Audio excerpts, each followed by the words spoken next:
வாங்கிட்டு தான் வந்தேன். வரம் வாங்கி நான் வந்து எல்லாரையும் வின் பண்ணிட்டேன். எப்படி முருகத்திட்ட வந்து என்னால தூக்க முடியும், என்னால தாக்க முடியாது அப்படின்னு சொல்லுவோம். சரி, நீங்க என்ன பண்ற, வீரபாகு வந்து ரொம்ப ஸ்ட்ரென்த்தா இருக்காங்க முருகத்துக்கு, நீ போய் வீரபாகு போய் கொலை பண்ணிட்டு நீ வீரபாகு போய் நீ வந்து கொன்னுட்ட அப்படின்னா நான் வந்து முருகரை பார்த்துப்பேன் அப்படின்னு அப்பாவும் பையன் சொல்லியும் போறாங்க. உடனே வந்து அதுக்கு இவனுக்கு ஒரு யோசனை வந்து இது பானுகோப்பனுக்கு வீரபாகு வந்து நம்மள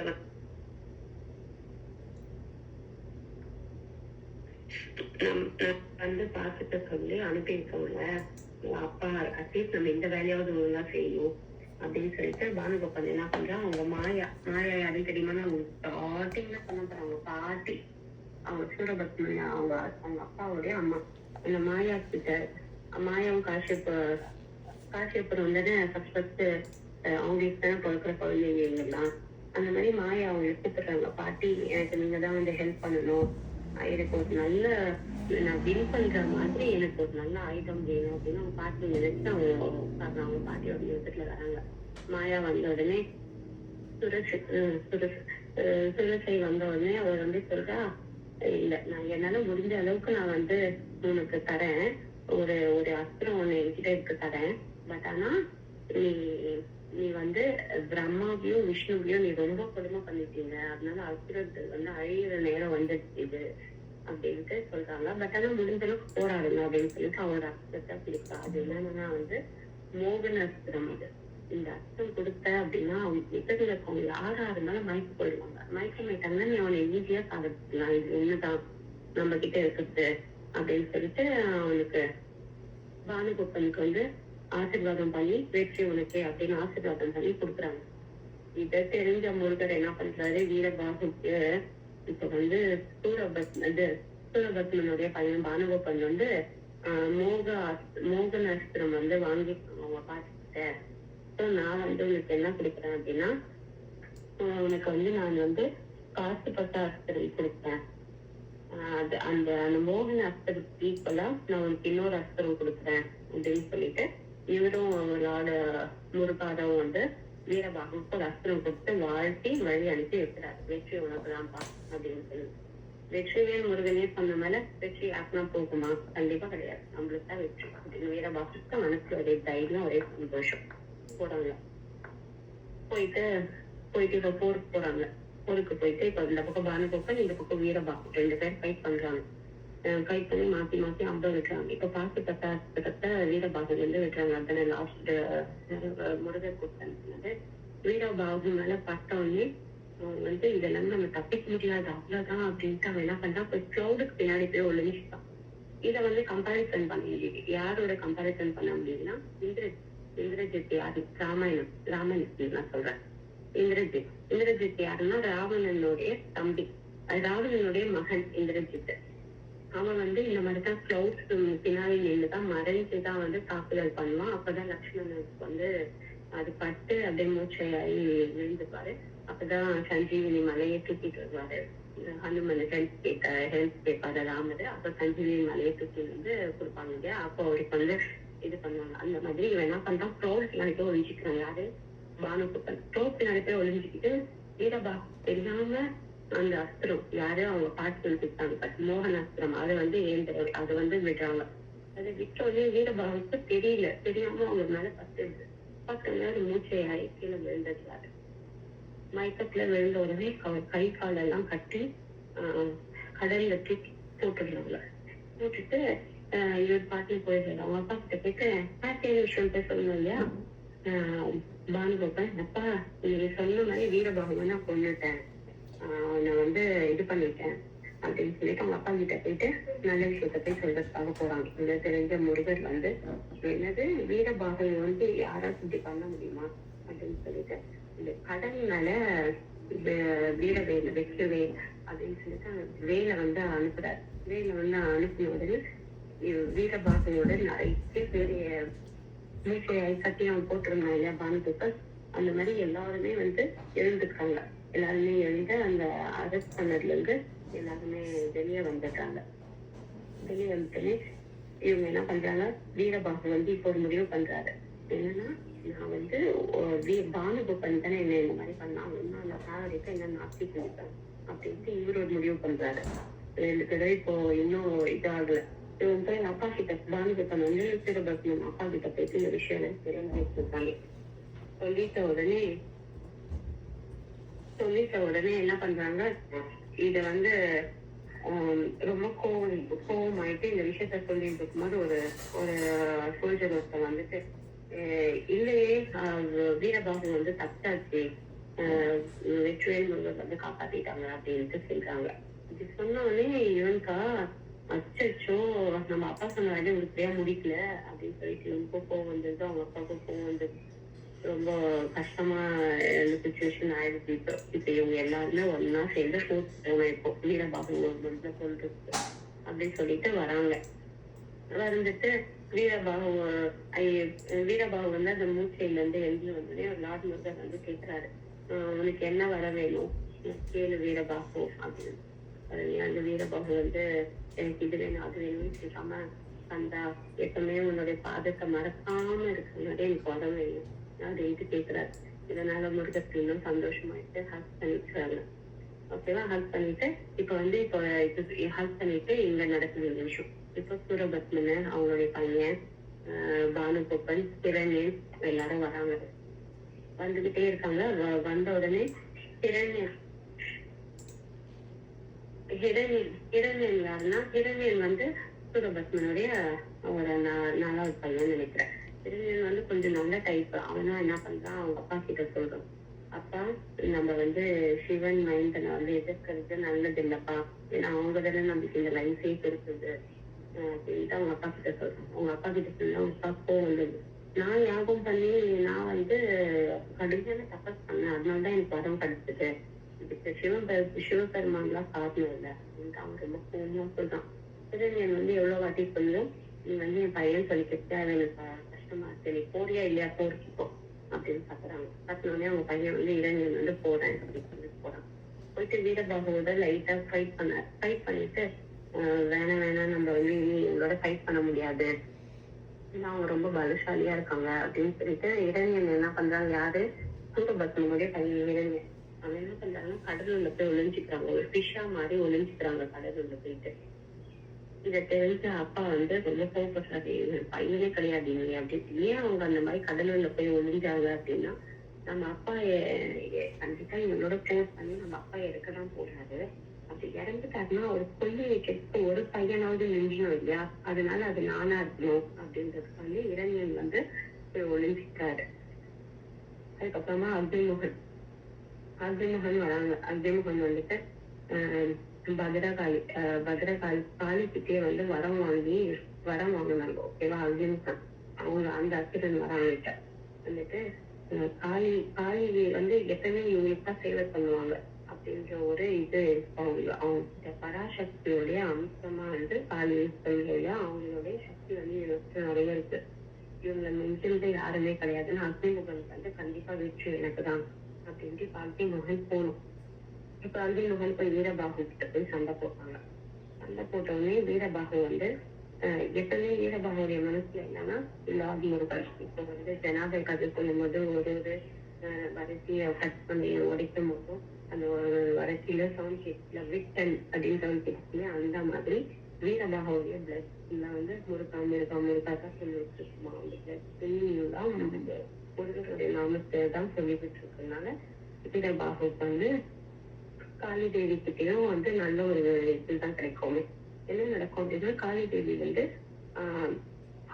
வீரபாகுக்கு வந்து அக்னிமுகன் வந்து வீரபாகுக்கு ஒரு அம்பு ஏந்துவாங்க. என்ன மாதிரினா, காளி தேவி மனசுல நினைச்சு வெற்றி எனக்கு தான் கிடைக்கணும் அப்படின்ட்டு ஒரு அம்பை வந்து விடுவாங்க.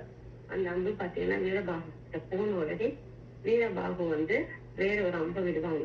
அந்த அம்பு வந்து காளி நினைச்சு விட்டு அம்பை வந்து தடுத்துக்கிட்டு அதை அப்படியே ரிவர்ஸ் திரும்பி போய் அக்னிமுகனுடைய நெருங்கி மேற்கிட்டு சுற்றிடும். என்ன காளியை நினைச்சு கண்டிப்பா வெற்றி தானே வரும், எப்படி காளியுடைய அம்பை எப்படி ரிவர்ஸ்ல வந்து நம்மள வந்து குத்துச்சு அப்படின்னு நினைக்கும் போது அப்ப வந்து இங்க வந்து தேவர்கள் எல்லாம் வந்து பிரம்மர் கிட்ட கேட்கறாங்க, எப்படி காளி தேவி வந்து உனக்குதான் வெற்றின்னு சொல்லியிருக்காங்க, எப்படி இது வந்து வெற்றி வந்து எப்படி அக்னிஹோனுக்கு போகாம எப்படி வீரபாகுக்கு போச்சு அப்படின்னு கேட்டாங்க. ஒரே ஒரு விஷயம் தான். அவன் அவன் செஞ்ச புண்ணியம் வந்து இத்தனை நாளா அவனை காப்பாத்திட்டு இருந்துச்சு. அதனால காளியும் வந்து துணையா இருந்தான். அவன் புண்ணியம் முடிஞ்சு போச்சு. அதனால இப்ப காளியும் கிளம்புற நேரம் வந்துருச்சு. அதனாலதான் காளி வந்து அந்த அம்பவே வந்து அப்படியே திருப்பி அவங்களுடைய நெஞ்சிலே வந்து பாஞ்சி அவங்க இறந்துடுற மாதிரி ஆயிடுச்சு. அவன் புண்ணியம் காலம் முடிஞ்சு போச்சு. அதனாலதான் இவ்வளவு நாளா அவங்க சக்சஸ் கிடைச்சிருக்கு அப்படின்ட்டு சொல்லுவாங்க. பிரம்மர் அப்படி சொன்னது எல்லாத்தையும் தெரியும். ஓகே, வீரபாகு வந்து அந்த காளி வந்து நல்லதுக்கு தானே, காளி தேவி என்னதான் இருந்தாலும் நல்லவங்களுக்கு தானே சப்போர்ட் பண்ணணும். அதனால அவங்க புண்ணிய காலம் இருந்ததையே அவங்க கெட்டவங்களுக்கு சப்போர்ட் பண்ணி இருந்தாங்க. புண்ணிய காலம் முடிஞ்சோடனே நல்லவங்களான வீரபாகுக்கு சப்போர்ட் பண்றாங்க. அது நம்ம வீரபாகுடைய நெஞ்சுக்குள்ள யாரும் எப்பவுமே சொல்லிட்டு இருக்கோம், முருகரை தான் சொல்லிட்டு இருக்கிறதுனால ஆப்வியஸா வந்து இந்த பக்கம் போனோடனே அந்திமுகனும் இதாயிடுறாங்க. இப்போ வந்து சூரபத்மன் வந்து 3000 பசங்களை கூட்டிட்டு பூதப்படையோடைய சண்டை போடுறாங்க.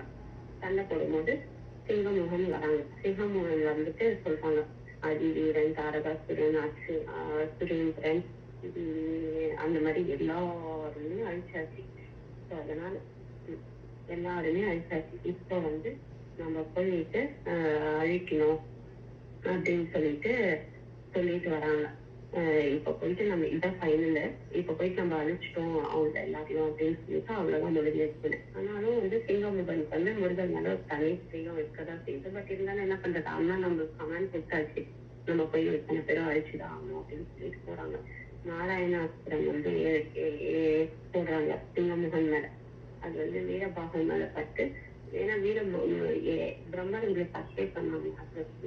நாரதர்கள் சொன்னாங்க பாருங்க, முருகரையும் பரம்பரையும் யாரும் வந்து மனசுல நினைச்சிட்டு இருக்காங்களோ அவங்களுக்கு எந்த அசுத்தமும் எதுவுமே ஆகாதுன்னு சொன்னாங்க. அந்த மாதிரி சிங்கமோகன் நாராயணஸ்திரம் போடுறாங்க. நாராயணஸ்திரம் போட்டோடனே இவங்க வீரபாகுக்கு ஒண்ணுமே பண்ணலாது. அப்புறமா சிங்கமோகன் வந்து மாயாஸ்திரம் போடுறாங்க.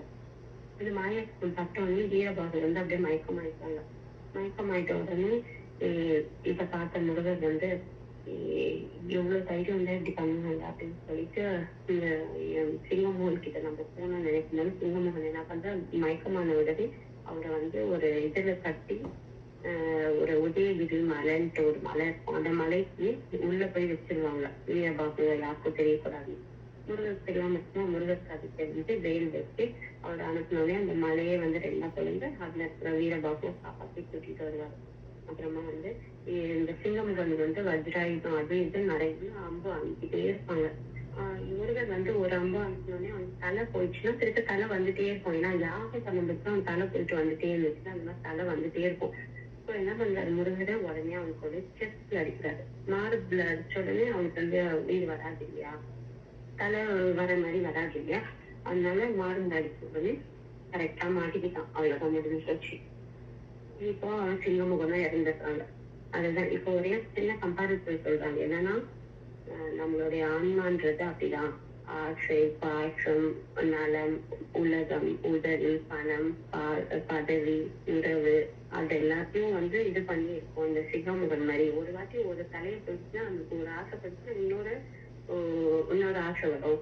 அந்த மாதிரி நம்ம அதுக்கு எல்லாத்தையும் நம்ம ஆன்மா வந்து எல்லாத்தையும் பார்த்துட்டு இது பண்ணிட்டு இருக்கோம். நம்மளுக்கு வந்து லார்ட் முருகர் மாதிரி நம்மளுக்கு வந்து காட் தான் நம்மளுக்கு வந்து எல்லாமே அப்படின்னு நினைக்கிறவங்களுக்கு மட்டும்தான் வந்து இது எல்லாத்தையும் விட்டுட்டு வரவங்களுக்கு மட்டும்தான் வந்து நன்மை நடக்கும் அப்படின்ற மாதிரி சொல்றாங்க. அதுக்கப்புறமா வந்து எப்பவுமே தர்மம் தான் வந்து ஜெயிக்கும். அதர்மம் வந்து அது புண்ணிய காலம் இருக்கிறது அதர்மம் ஆட்டம் போடலாம், அவ்வளவுதான். தவிர அதர்மம் வந்து ஜெயிக்கதான் எப்பயுமே சரித்திரமே கிடையாது அப்படின்னு சொல்றாங்க. அப்புறமா வந்து இப்பதான் சிங்கமுகனுக்கும் முருகருக்கும் டைரக்ட் கிளாஷ். இப்போ எல்லாருமே கரெக்ட் சாரி சூரபத்மனுக்கும் லார்ட் முருகாவுக்கும் டைரக்ட் கிளாஷ். இப்பதான் எல்லாருமே இறந்துட்டாங்க. இந்த பக்கம் அசுரத்துல இருந்தாச்சு, பூதகணங்கள் படைய எல்லாமே ரொம்ப கம்மியாயிடுச்சு. முருகருடைய 9 பசங்களும் வந்து 9 தம்பிங்களும் வந்து மயக்கத்துல இருந்து வெளியே கொண்டு வந்துட்டாரு முருகர். ஓகேங்களா, இப்ப இவ்வளவு பேர் தான் இருக்குது. பட் ஆனா அசுரத்துடைய பசங்க எல்லாரும் இருந்தாச்சு. இப்ப சூரபத்மன் என்ன பண்றான், ஒரு இந்திரநாதன் தேர் ஒண்ணு அனுப்பி முருகரை எடுத்துட்டு போய் யூனிவர்ஸ்ல இருக்க சொல்லி ஒரு தேர் ஒண்ணு அனுப்புறான். அந்த தேர் என்ன பண்ணுது, முருகர் கிட்ட அப்படியே சரண்டர் ஆயிடுச்சு. அப்புறமா சூழப்படை ஒண்ணு அனுப்புறான். அது முருகர் வேலை பார்த்தோன்னே அதுவும் சரண்டர் ஆயிடுச்சு. அப்புறம் அம்பு படை ஒண்ணு அனுப்புறான். அதுவும் சக்தி வேலை பார்த்த உடனே அப்படியே சரண்டர் ஆயிடுச்சு. ஸோ அவன் அனுப்புறது எல்லாமே பாத்தீங்கன்னா முருகர் கிட்ட போனோடனே எல்லாம் சரண்டர் ஆகி எல்லாம் அப்படியே இதாயிடுது. இப்போ சக்கரவாக பறவையா வந்து சூரபத்மன் வந்து மாறியிருக்கான். இந்த சக்கரவாக பறவையா மாறினதுல வானத்துல போயிட்டு போர் புரியுற மாதிரி ஆயிடுச்சு. உடனே முருகர் வந்து பாக்குறாரு, பறவை ஆயிட்டா அவருக்கு எதுவும் அம்பு இருக்காது இல்லையா. அதனால முருகர் என்ன பண்றாரு, இந்திரனை கூப்பிட்டு அதே மாதிரி மயில் மாதிரியே பண்ணிட்டு அவர் மேல வந்து உட்காந்துக்கிட்டு சூரபத்மன் கிட்ட கருணையை மழை சொல்கிறாரு. ஏன்னா சூரபத்மன் மனசு நினைச்சான், இந்த சின்ன பாலகனை நம்ம வந்து சாவடிச்சு என்ன பண்ண போறோம், அவனும் நம்ம இப்போ கையா மாத்திருக்கேன் அப்படின்னு மனசுல நினைக்கிறது முருகர் ரொம்ப தெரிஞ்சு.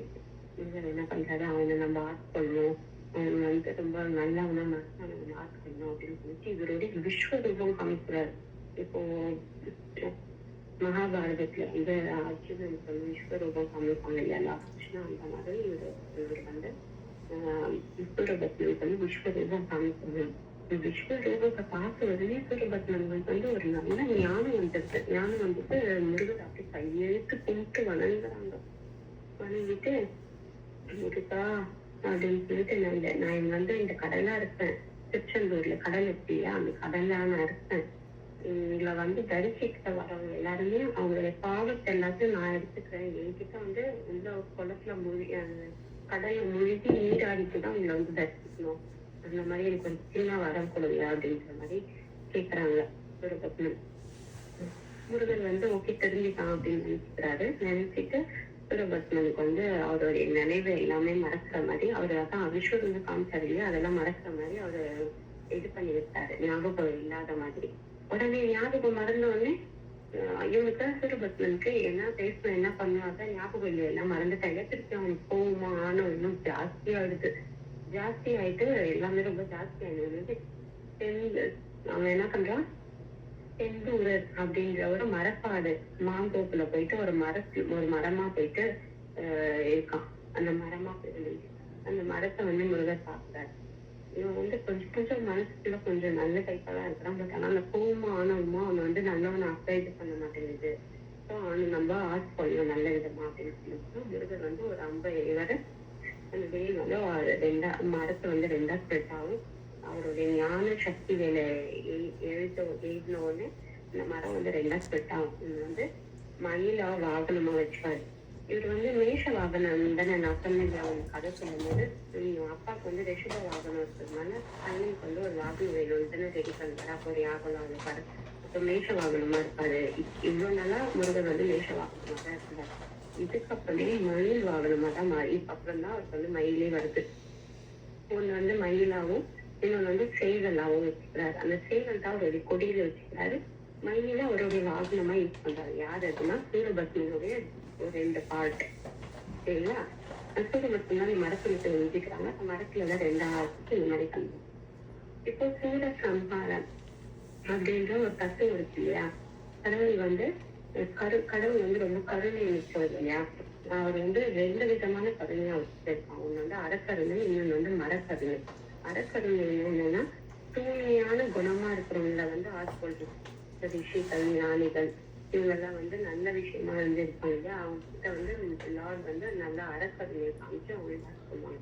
மரக்கருணை இந்த கெட்டவங்க சீக்கிரமா திருநேடுவாங்க, ஈகோ ஜாஸ்தியா இருப்பாங்க. இந்த மாதிரி இருக்கவங்களுக்குலாம் வந்து மரக்கருணையை காமிப்பாங்க. அவங்க ஆணவத்தை வந்து எடுக்கணும் அப்படின்னா உயிரோட கலந்துருக்கிறது தான் அவங்களுடைய ஆணவம், அவங்களோட ஈகோலாம். ஸோ உயிரை எடுத்தாதான் அவங்களுக்கு வந்து அந்த ஈகோலாம் போகணும். மரக்கருணை காமிச்சு அவங்களுடைய உயிரை எடுக்கிற மாதிரி ஆயிடுச்சு. வேலாயுதத்துல வந்து அவங்க உயிரை எடுத்தா அப்போ அவங்க சிவரிசையாகி நல்லவங்களா மாறுறாங்க அப்படின்னு. சம்ஹாரம்னா முருகன் வந்து சம்ஹாரம்னா அவன் சாவடிக்கணுங்கிற எண்ணத்துல செய்யல. அவனுடைய ஆணவத்தை எடுக்கணும். அவன் ஆணவத்துல இருக்குன்னு அவனுடைய உயிர்ல கலந்து இருக்கிறதுனால அதற்கும் ஒரு சாவடிக்கணும் அப்படின்றதுக்காண்டிதான் சூர சம்ஹாரம் அப்படின்றதே வந்துச்சு. மரக்கருணைதான் அவங்களை வந்து ஆட்கொள்ள முடியும்ன்றதுக்காண்டி. ஓகேங்களா. அது வீடியும் படிக்கல. அவனை திருக்கவும் அவனுக்கு வந்து விஸ்வரூபம் காமிச்சாங்க. திரும்பினா திருப்பி அவனுக்கு அதை மறைச்ச உடனே அவனுக்கு ஃபர்ஸ்ட் அவன் எப்படி இருந்தாலும் அதே மாதிரி ஆயிடும். ஸோ அதனாலதான் இப்படி பண்றாங்க. அதுக்கப்புறமா பஸ்ம கோமலை அவங்களுடைய 300 வைஃப் எல்லாருமே வந்து உடனே உடன்கட்டை ஏறிட்டாங்க. சூரபத்மன் இறந்துட்டாங்க, இந்த விஷயத்தை கேட்டு முருகன் வந்து ஆட்கொண்டுட்டாங்க அவங்க அப்படின்றத கேட்டு அவங்க எல்லாரும் வந்து சேர்ந்துட்டாங்க. ஸோ இரண்யன்னு ஒருத்தன் சொன்னேன் பார்த்தீங்கன்னா, மீனா மாதிரி அவங்க வந்து அப்பாவுக்கு சொல்லி வைக்கணும் அப்படின்னு அவங்க வந்து மனசுல நினைக்கிறான், நம்ம அப்பா வந்து முடிக்கவே வந்து கூடவே வச்சிருக்காரோ, நம்ம அப்பா வந்து வச்சிருக்காரே அப்படின்னு சொல்லிட்டு அவங்க வந்து மனசை தெரிஞ்சு சுக்கராச்சாரியார் கிட்ட போறாரு. சுக்கராச்சாரியர் என்ன பண்றாங்க, அவங்களுக்குள்ள இறுதி கடன் செய்யணும், எல்லோ தண்ணியும் வச்சு உங்க இறுதி கடன் செஞ்சிருப்பா. யார் யாருக்குன்னா தாய்க்கு, தந்தைக்கு, அப்புறம் உன்னுடைய ரிலேட்டிவ்ஸ்க்கு, உன்னுடைய கசின்ஸ்க்கு எல்லாருக்குமே செய்யணும் அப்படின்னு சொல்லிட்டு சொல்றாங்க. அதனால அவங்க இறுதி தன்னை முடிச்சு இறைவன் ஒரே ஒருத்த மட்டும்தான் அசுரர்கள் உயிர் கொடுத்தாங்க, அவங்க எல்லாரும் இருந்துடுறாங்க. அப்புறமா வந்து ஆறுமுகம் என்ன பண்றாருன்னா, சூரியனை வதம் பண்ணதுதான் எங்கன்னா கதி